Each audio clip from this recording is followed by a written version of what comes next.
I'm Jocelyn Aspa from the Investing News Network. Joining me today at the Bloom Burton Healthcare Investment Conference in Toronto is William Rice, President and CEO of Aptose Biosciences. William, thank you so much for joining me today. Hi, Jocelyn. It's a pleasure to be here. Thank you. How has the conference been treating you so far today? Anything exciting happening? Well, it's been a very fast-paced meeting today thus far. So they had the opening bell this morning, they rang, and then immediately we went into one-on-one meetings and then also our presentation. So it's been a busy morning. Awesome. Can you discuss what the company is doing to treat acute myeloid leukemia and why the focus in this area? All right, so we're focused in two separate areas. One is acute myeloid leukemia, or AML. The other one is in B-cell malignancies. And the reason we're there is because there's tremendous unmet medical need in patients. For instance, patients that have relapsed refractory AML, they failed all the other drugs. Typically, they have just weeks to live. And so there's tremendous need in those patients. The other reason we're there is because we have drugs that we believe will be very effective in these patients. The first molecule is called CG806. This is a molecule that inhibits what's called FLT3 as well as BTK. So FLT3 is one of the main drivers of AML. So you get mutations in FLT3 and it drives the malignancy. And we have a very potent inhibitor of the FLT3. It inhibits the wild type as well as all mutant forms of FLT3 and has very broad activity, and it's far more potent than any of the other molecules out there for treating the AML. Separately, we have another molecule called Aptose 253. This molecule is a c-MYC inhibitor, so it's a first-in-class inhibitor that inhibits the expression of the c-MYC oncogene. We're not targeting the protein, we're targeting the gene. Turns off the expression of the MYC gene and leads to apoptotic cell death. That one is also in the clinic. We've actually seen reductions in c-MYC in patients thus far, and so we're thrilled to get the drugs moving through the clinic. Wow, that's really exciting. Can you talk about those two programs, the APTO 253 and GG806? So data was presented earlier this month. Is there any other updates you can provide since that presentation?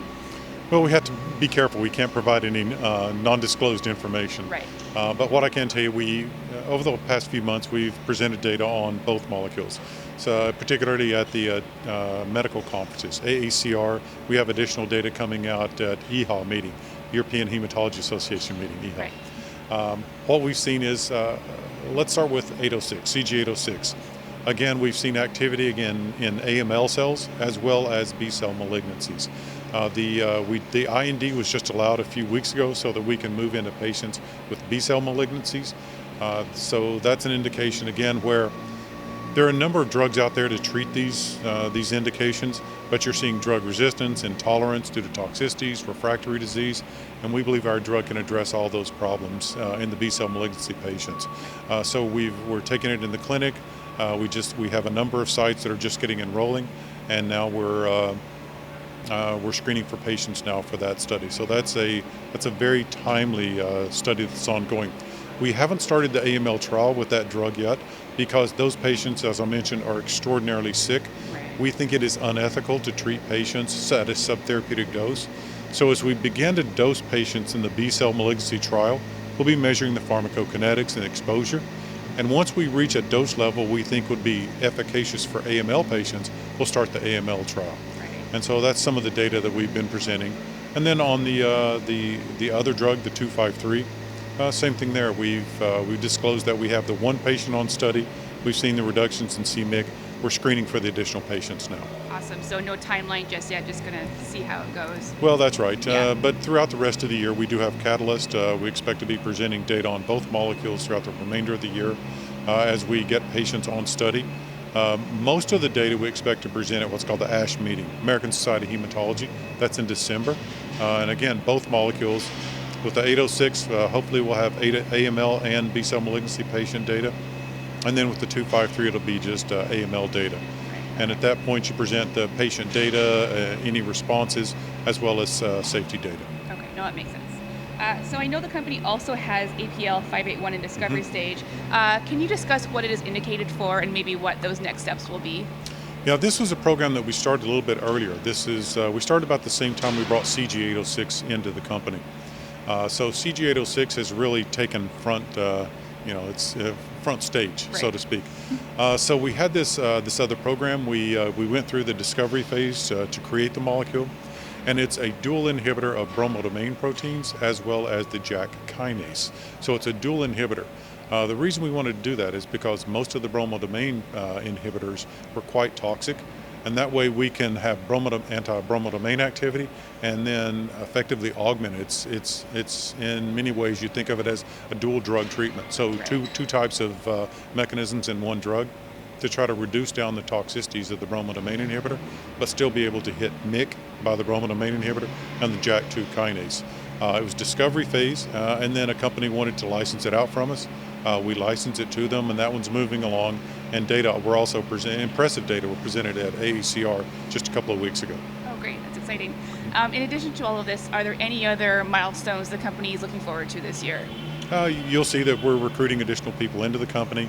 Biotech companies are always raising money. That's what we do because it just takes so much money to get these drugs through the trial. Right. So you'll see a number of catalysts throughout the year. You'll see that we bring in additional people into the company.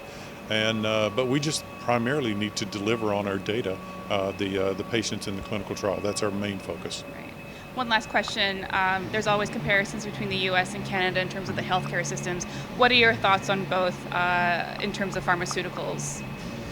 Oh my, I'll try to stay out of the political aspects of that. So you have effectively a single payer system in Canada. It's a government-based system.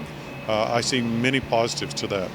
The patients tend to have care ahead of time so that they're not waiting until something goes wrong. That's one of the best benefits of it. But then it's also focused on required activities, required medical procedures, not necessarily on those that are not required. In the U.S.-based system, it's of course it's a private system primarily, except for the people who are on Medicare, Medicaid. So at some point there's talk about expanding the Medicare, Medicaid system out to the entire population, and then on top of that having the if you can afford it, then have the additional private insurance. So hopefully in the future we'll be able to have all that, and that way we can address all of the patients who have the required medical needs as well as the less required. Right. No, that makes sense. All right, those are my questions. Thank you so much for your time today. Thank you for having us. Okay, bye-bye. I'm Jocelyn Aspa from the Investing News Network.